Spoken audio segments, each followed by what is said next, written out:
수요 찬양예배 말씀 예레미야 27장 1절부터 마지막 22절까지 말씀 멍에를 맨 예레미야라는 제목으로 함께 살피겠습니다.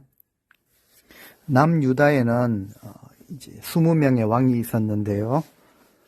이제 17대부터 마지막 20대까지 마지막 4명의 왕은 모두 요시야의 아들이거나 손자였습니다. 오늘 본문 1절에 유다 왕 요시야의 아들 여호야김이 다스리기 시작한 무렵에 말씀이 예레미야에게 임했다라고 기록합니다. 여호야김이 다스리기 시작한 무렵이라고 하니까 여호야김 시대인가라는 생각이 들 수도 있지만 본문 3절 12절을 보시면은 유다의 마지막 왕이었던 시드기야 이야기가 나오는 것을 보게 됩니다. 아마도 여호야김 시대에 말씀이 임하기는 했지만 그 말씀이 이제 이루어진 배경은 여호야김 시대가 아니라 시드기야 때로 볼 수가 있습니다. 아무튼 이 예레미야에게 임한 말씀이 무엇인가 2절에 보니까 하나님이 말씀하십니다. 예레미야야, 너는 나무로 멍에를 여러 개 만든 후에 밧줄을 달고 그것을 네 목에 매라. 3절에요. 지금 유다왕 시드기야를 만나기 위해 예루살렘으로 찾아온 각 나라의 사신들에게 그것을 나누어 주어. 그러니까 멍에를 사신들에게 나누어 주어서 에돔 왕, 모압 왕, 암몬 왕, 두로 왕, 시돈 왕에게 하나씩 전달하도록 하라 라고 하십니다. 먼저는 하나님께서 예레미야에게 멍에를 만들어서 목에 걸라라고 하십니다. 이것은 유다를 향한 그런 예언이죠. 목에 멍에를 매는 이런 상징적인 행위를 통해서 예언을 하신 것입니다. 예레미야 목에 짊어진 멍에는 바로 바벨론이 유다를 통치하게 된다라는 것을 의미합니다. 행위 예언이라고도 볼 수가 있습니다. 우리가 예레미야서 초반부에 살폈듯이 또 다른 행위 예언을 말씀하셨죠. 허리에 띠를 띠고 유브라데 강으로 가라. 그것을 감추었다가 또 가서 한참 후에 가서 또 취하라라고 하십니다. 이제 예레미야에게 이제 목에 멍에를 메고 그리고 각 나라 사신들에게 그 나누어 주라. 즉 이 멍에는 바벨론이 이제 유다를 통치하게 된다라는 것을 의미하죠. 그런데 바벨론의 통치가 유다에만 국한되지 않고 보니까 확장됩니다. 유다 왕 마지막의 왕 시드기야를 만나기 위해서 에돔, 모압, 암몬, 두로, 시돈까지 5나라의 사신들이 모였습니다. 이들이 모인 이유는 이제 함께 연합군을 형성하여서 바벨론을 대항해보기 위함이었습니다. 이런 협상 자리에 예레미야가 갑자기 나타나서 이 멍에를 사신들에게 나누어 주며 각 나라 왕들에게 하나님의 말씀을 전합니다. 4절에 나타납니다. 너는 또 그들 각 나라의 사신들로 하여금 자기들의 왕에게 이렇게 전하게 하여라. 이것은 전능하신 만군의 주 이스라엘의 하나님께 하신 말씀이니 너희는 이 말들을 너희 왕들에게 그대로 전하라. 하나님이 하신 말씀이 5절에 나타나죠. 나는 큰 권능으로 팔을 뻗쳐서 이 땅을 창조하였고 땅 위에 사는 모든 사람들과 모든 짐승들을 만들었다.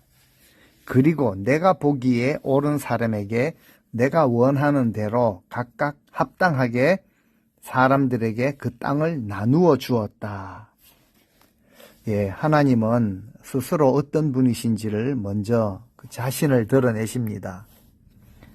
한마디로 표현하면은 모든 주권과 권능을 가지신 분, 그리고 자신의 선하신 뜻대로 행하시는 분, 그래서 하나님 보시기에 옳은 대로 주시기도 하고 거두시기도 하는 분이다 라는 것을 이제 스스로 나타내셨죠.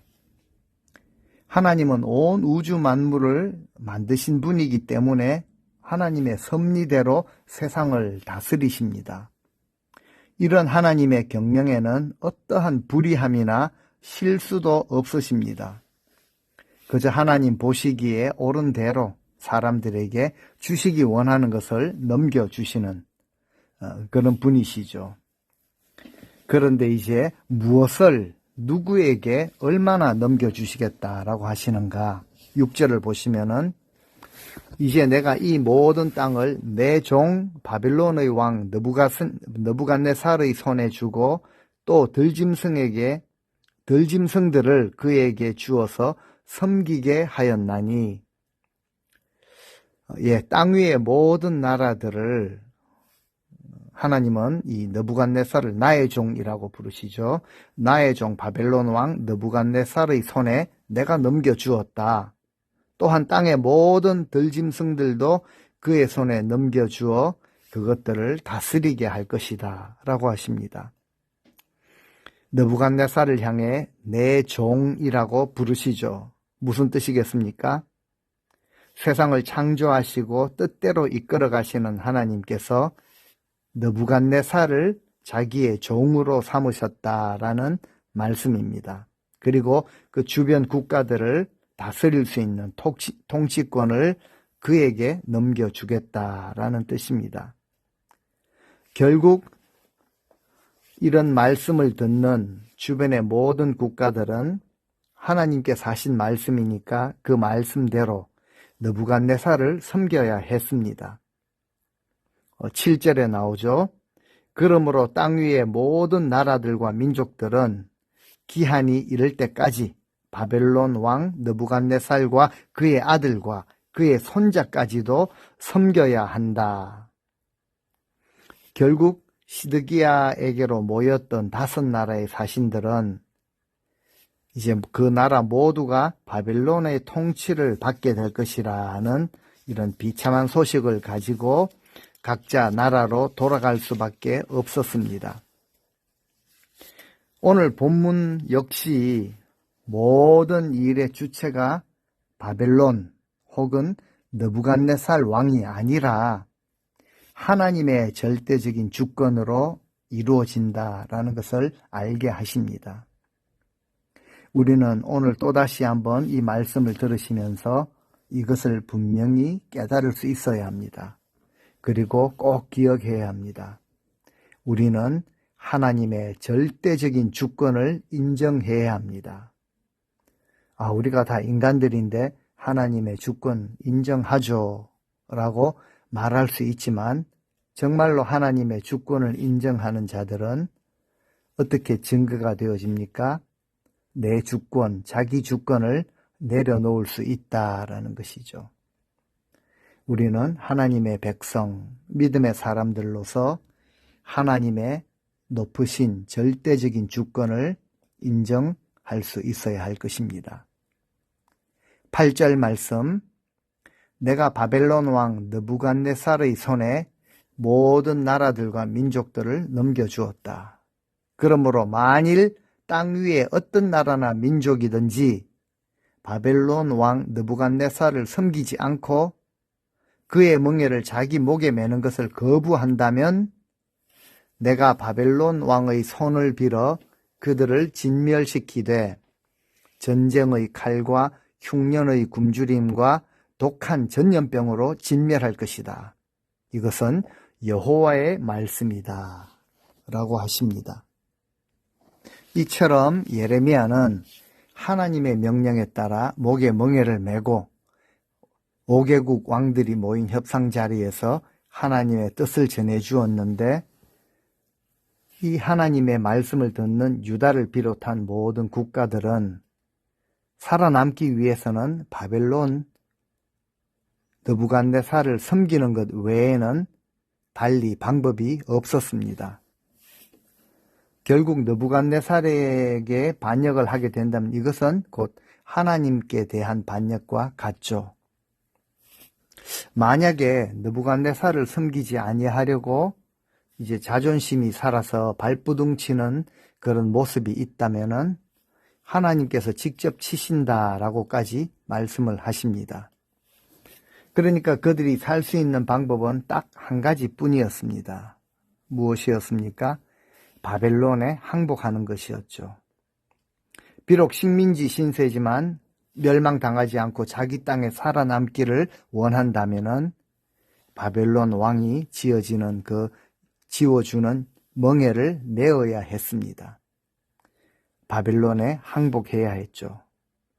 이 외에는 방법이 없었습니다. 예레미야는요, 이제 유다와 주변 그 5개 국가들이 바벨론에 멍에를 메고 느부갓네살의 통치를 아들과 손자들까지도 섬기게 될 것이라는 하나님의 말씀을 전하는 동시에 이제 거짓 선지자들에 대한 경계를 이어서 말하고 있습니다. 9절 말씀 함께 보겠습니다.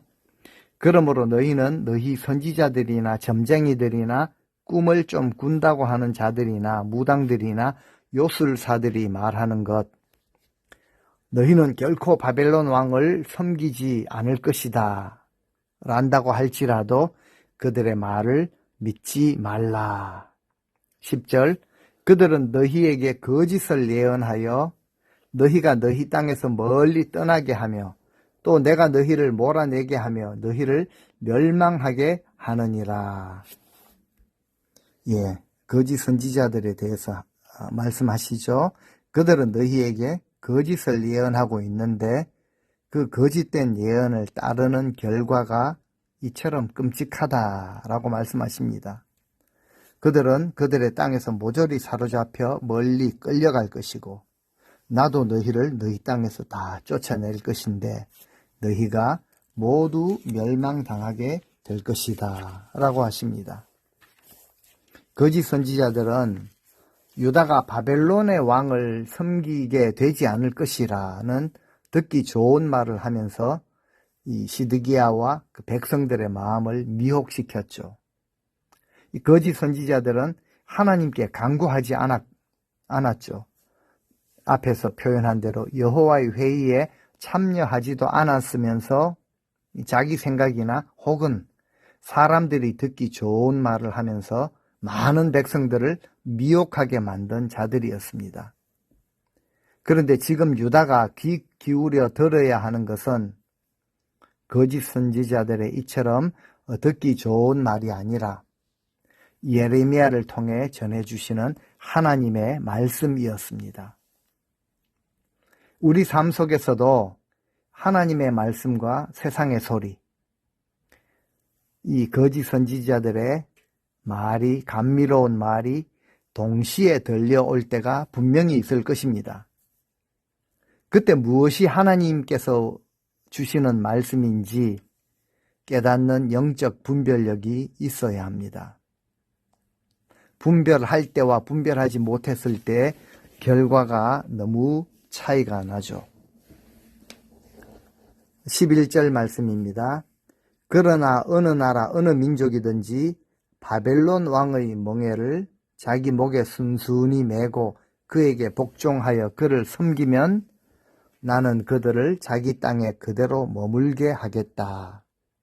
그래서 그들은 자기 고향 땅에서 밭도 갈고 농사도 지으며 계속 살아갈 수 있을 것이다. 이것은 여호와의 말씀이다 라고 하여라. 예레미야에게 이렇게 말씀해 주시죠. 예, 물론 바벨론의 멍에를 메어야 한다는 하나님의 말씀은요, 유다 백성들이 듣고 싶지 않은 소식인 것은 분명합니다. 우리도 마찬가지입니다. 우리 삶에도 듣고 싶지 않은 말씀을 하십니다. 듣기 거북한 말씀도 하시고 또 우리는 우리 자존심 때문에 하나님 그렇게는 도저히 못합니다 라고 하는 것도 하나님은 명령하십니다. 하지만 우리는 그 말씀이 상식적으로 이해가 되지 않는다고 할지라도 그 말씀을 하신 분이 하나님이시다라는 것은 우리가 기억해야 합니다. 12절 말씀, 예레미야는 유다왕 시드기야에게도 똑같은 말을 전했죠. 왕과 왕의 백성은 바벨론 왕의 멍에를 순순히 목에 메고 그와 그의 백성들을 섬기도록 하십시오. 그래야만 살아남을 수 있습니다. 시드기야에게도 똑같이 전했습니다. 하지만 시드기야는요, 나름대로 어떤 소망을 가지고 상황이 더 나아질 것을 바라보면서 바벨론을 대항하려고 주변의 여러 나라와 연합까지 하려고 했습니다. 결국 그런 모든 행동은 하나님의 뜻이 아니라 자기 생각, 또 거짓 선지자들의 엉터리 예언을 따라 행동한 것이 되어버렸죠. 우리 삶에도 간혹 우리 방법이나 다른 사람들의 조언으로 어떤 일들을 진행할 때가 많이 있습니다. 우리도 어떤 나름대로의 소망을 가지고 또 요행을 바라기도 하죠. 그런데 신앙에는 다른 방법이나 요행은 없습니다. 신앙에는 바른 길만 있죠. 정도만 있습니다. 그 정도는 하나님의 말씀에 순종하며 따르는 길이죠. 우리 삶 속에 하나님의 말씀과 내 생각이 다르다면 우리는 하나님의 말씀을 따르는 것이 100번, 1000번 유익합니다. 이런 표현이 있습니다. 첫 번째는 하나님이 주시는 생각인데 다시 한번 생각해 보게 되면 인간의 생각이 들어가고 더 깊이 세 번째로 생각하면 사탄이 생각을 심어준다라는 이런 표현이 있죠. 정말 그런 것 같습니다. 그래서 이사야 55장 8절에 이렇게 말씀하시죠. 이는 내 생각이 너희의 생각과 다르며 내 길이 너희의 길과 다름이니라. 여호와의 말씀이니라. 하나님의 방법, 그리고 사람의 방법, 그리고 하나님의 생각과 사람의 생각이 전혀 다르다라는 것을 우리는 인정할 수 있어야 합니다. 그런데 끝까지 인정하지 않는다면 어떻게 됩니까? 13절입니다. 하나님께서는 바벨론 왕에게 복종하지 않는 나라와 민족마다 칼과 기근과 전염병으로 전부 멸망시킬 것이라고 하셨습니다. 그러므로 하나님의 말씀대로 바벨론 왕을 섬기십시오. 어찌하여 왕과 왕의 백성은 스스로 죽으려고 하십니까? 14절 그러므로 당신들은 바벨론의 왕을 섬기게 되지 않을 것이라고 말하는 거짓 선지자들의 말을 귀담아 듣지 마소서. 그들은 거짓을 예언함이니이다. 거짓 선지자들은 절대로 우리 민족은 바벨론의 노예가 되지 않을 것이라 라고 말했습니다. 재산 조금 손해보는 정도가 아니라 나라의 운명이 달린 중요한 상황인데 문제가 무엇이었습니까? 예레미야와 다른 메시지를 선포하는 선지자들도 있었다라는 것이죠. 더 큰 문제는 그들의 메시지가 더 은혜스럽게 달콤하게 들렸다라는 사실입니다. 바벨론의 식민지가 되지 않을 것이라 라고 긍정적인 예언을 하는 것 얼마나 좋겠습니까? 그런데 문제가 무엇입니까? 그들은 하나님께서 보낸 사람이 아니고 하나님이 주신 메시지가 아니었습니다. 그런데 하나님의 이름으로 하나님의 뜻과는 전혀 상관없는 거짓 예언을 늘어놓고 있는 자들이라는 것이죠. 우리의 현실 속에서도 오늘 본문과 같은 일들이 많이 생깁니다. 동일한 상황이지만 선포되는 메시지가 전혀 다릅니다. 양쪽 모두가 하나님의 이름으로 말하지만 내용은 정반대입니다. 절망적인 국가적인 위기 상황에서 제법 위로를 주고 힘을 주는 메시지가 더욱 은혜로운 하나님의 메시지인 것 같은데 오히려 그 열매가 보니까 독이 되어버린 것이죠. 그 달콤한 메시지로 인해서 백성들은 여전히 죄 가운데 살면서 불순종하면서도 이래도 되는가 보다 안주하게 만들어 버렸습니다. 결과적으로 더 큰 파멸을 당하도록 만들어 버렸죠. 엉터리요, 거짓 선지자요, 사꾼에 지나지 않습니다. 하나님의 뜻을 정확하게 알고 하나님의 뜻을 바르게 선포하는 것이 얼마나 중요한지 모릅니다. 백성들 역시 하나님의 뜻을 분별하고 받아들일 수 있는 믿음의 자세가 있어야 하는 것이죠. 그래서 우리 앞에 위기가 찾아올 때는요, 내 감정이나 상황, 나에게 이익이 되는 방향으로 해석할 것이 아니라 그랬다가는 오히려 큰 낭패를 당할 수가 있습니다. 우리가 철저하게 하나님의 뜻을 깨닫는 것에 초점을 맞추어야 합니다. 정말 진정으로 유익을 우리가 얻기를 원한다면 하나님의 뜻을 발견해야 하는 것이죠. 내가 원하는 바와 정반대의 결정을 내려야 한다고 할지라도 하나님의 뜻이 어디 있는지를 먼저 깨닫고 그리고 그 길을 걸어가야 합니다. 심지어 바빌론의 종살이를 하는 길이라고 할지라도 그것이 하나님의 뜻이라면 울면서라도 복종해야 합니다. 말씀에 순종해야 한다는 것이죠. 15절 말씀, 예레미야가 계속해서 시드기야 왕에게 말합니다. 하나님께서 내게 분명히 말씀하셨다. 이르시기를 내가 그런 선지자들을 너희에게 보낸 일이 없거늘 그들이 내 이름을 빌어 거짓으로 예언하고 있다. 그런데도 너희가 그들의 말에 귀를 기울인다면 내가 너희를 이 땅에서 쫓아낼 것이니 너희는 분명 그들과 함께 멸망하고 말 것이다. 라고 하셨다. 시드기야에게도 분명하게 하나님의 말씀을 전해주죠. 하나님은 유다 백성들에게 거짓 선지자들의 말을 듣지 말라고 단호하게 말씀하시며 백성들이 해야 할 것을 알려주십니다. 16절 말씀입니다. 나는 또 유다의 제사장들과 모든 백성에게도 말하였다. 하나님께서 너희에게 이런 말씀을 하셨다. 이르시기를 지금 너희의 선지자들은 이전의 바벨론 군사들이 약탈해간 성전의 기물들이 예루살렘으로 속히 돌아올 것이라고 말하고 있지만 그런 소리에 귀담아 듣지 마라. 그들이 거짓을 예언하고 있으니 그런 거짓말에 속지 말라. 17절 너희는 거짓 선지자들의 말을 듣지 말고 바벨론 왕을 섬기도록 하여라. 그러면 살아남을 수 있다. 어찌하여 너희는 이 예루살렘 도성을 잿더미 황무지로 만들려고 하느냐. 18절 그들이 만일 나에게서 말을 받아 전하는 참된 선지자들이라면 지금 성전과 유다 왕궁과 예루살렘 도성에 남아있는 기물들이 남아 더 이상 바벨론에 빼앗기지 않게 해달라고 전능하신 만군의 하나님께 호소해야만 마땅하다라고 하셨다. 사람들은 상황이 어려워지고 심적으로 연약해지면 분별력을 상실하게 됩니다.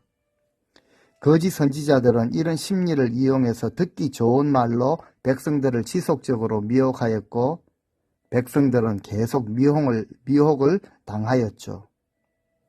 이런 미혹은요, 오늘 살아가는 우리들에게도 동일하게 주어집니다. 하나님의 말씀보다는 더 편하게, 더 우리를 위하는 것처럼, 더 우리에게 유익이 되는 것처럼 들려주는 그 사람들의 좋은 말을, 그 말만 들으려고 해서는 안 된다라는 것이죠. 예레미야는 거짓 선지자들이 만일 하나님의 말씀을 가지고 있다면 여호와의 성전의 기구들이 돌아올 것이라 라는 희망적인 말이 아니라 지금 남아있는 성전의 기구들이라도 제대로 지킬 수 있도록 하나님께 구해야 할 것이라 라고 전해주죠. 지금 유다 백성들의 상황에서 그들은 허황된 꿈을 꿀 때가 아니라는 것이죠. 우리가 잃어버린 모든 것을 하나님께서 이 성전의 기물이니까 돌려주시리라. 이런 꿈을 꿀 때가 아니라 그나마 지금 남아있는 그 성전의 기구만이라도 지키게 해달라라는 실질적인 그런 기도가 필요한 것입니다. 허황된 야망을 버리고 남아있는 것이라도 잘 지키도록 기도해야 합니다. 19절 전능하신 만군의 여호와께서 성전의 청동 기둥들과 거대한 청동 물통과 그 받침대 그리고 아직 예루살렘 도성에 남아있는 다른 여러 기물들에 대하여 이렇게 말씀하셨습니다. 20절 이런 것들은 바벨론 왕 느부갓네살이 유다 왕 여호야김의 아들 여고니아와 유다 및 예루살렘의 모든 귀족들을 예루살렘에서 바벨론 땅으로 사로잡아 갈 때에 약탈해 가지 않고 그냥 남겨두었던 것들이다 라고 하셨다는 것이죠. 21절 그러므로 전능하신 만군의 주 이스라엘의 하나님께서 성전과 유다 왕궁과 예루살렘 도성에 아직 남아있는 여러 기물들에 대하여 이렇게 말씀하셨다. 남아있는 기물에 대해서 이것을 잘 지키라고 말씀하셨다는 것이죠. 그리고 이제 마지막 22절은 하나님의 심판이 임한 유다는 절망적인 상황이지만 하나님께서는 바벨론의 지배를 받는 것은 영원한 것이 아니라 라고 말씀하시면서 오늘 본문을 마무리하십니다. 22절 같이 보겠습니다. 그것들이 바벨론으로 옮겨지고 내가 이것을 돌보는 날까지 거기 있을 것이니라. 그 후에 내가 그것을 올려와 이곳에 그것들을 되돌려 두리라. 여호와의 말씀이니라. 그것들도 모두 바벨론 땅으로 옮겨갈 것이고 내가 그것들을 돌아보아서 다시 찾아올 때까지 그 바벨론 땅에 계속 있을 것이라고 하시죠. 그러다가 후일 정한 때가 이르면은 내가 그것들을 바벨론 땅에서 옮겨 다시 이곳 예루살렘으로 가지고 올 것이다. 그리고 그 말씀은 하나님의 말씀 그대로 이제 고레스 왕을 통해서 기적적으로 이루어지는 것이죠. 하나님의 주권 아래에서 성전의 기구들은 유다에서 바벨론으로 넘어가게 되는 것입니다. 유다 백성들은 인정하고 싶지 않은 일이지만 이것이 바로 하나님께서 유다에게 내리신 심판이죠. 하지만 이런 심판 역시 영원하지 않고 바벨론의 강력한 그 세력도 절대적이고 영원할 수는 없습니다. 절대적이지가 않다라는 거죠. 바벨론 역시 하나님의 주권 아래에서 유다를 심판하시기 위해서 잠시 한시적으로 도구로 사용하셨기 때문입니다. 하나님께서 심판의 기한이 끝났을 때 그것들을 되돌려 두겠다라고 분명하게 말씀하시죠. 그리고 그 말씀 그대로 이루십니다. 하나님께서는 유다를 심판하셨지만 다시 회복을 명하신다라는 것입니다. 죄로 인해 죽을 수밖에 없었던 유다 백성들이지만 하나님의 크신 사랑으로 다시 회복시키시고 다 돌이키시는 것처럼 오늘 우리 삶 속에서도 깨어지고 부서지고 넘어진 연약한 부분들이 있습니다. 죄악에 넘어진 우리를 하나님은 말씀으로 다시 회복시키시죠. 그리고 다시 하나님의 거룩한 성전으로 지어져 나가기를 원하시는 것이죠. 그래서 하나님께서 허락하시는 회복의 은혜가 우리에게 더욱 귀하게 받아들여지는 것입니다.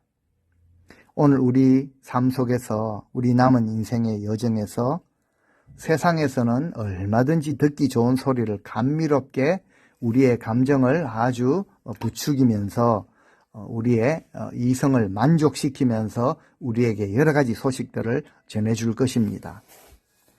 세상이 전해주는 듣기 좋은 소리에 귀를 기울일 것이 아니라 하나님께서 들려주시는 그 음성, 그 말씀에 귀를 기울이고 그 말씀을 붙들고 살아갈 때 하나님께서 우리 삶에 회복의 은혜도 허락하실 것입니다. 그리고 더 나아가서 어두운 세상에 진리의 빛을 비추는 삶을 살아갈 수 있을 것입니다. 넉넉한 하나님의 은혜로 승리하며 살아가시는 모든 성도님들 되시기를 주님의 이름으로 축원드립니다. 아멘.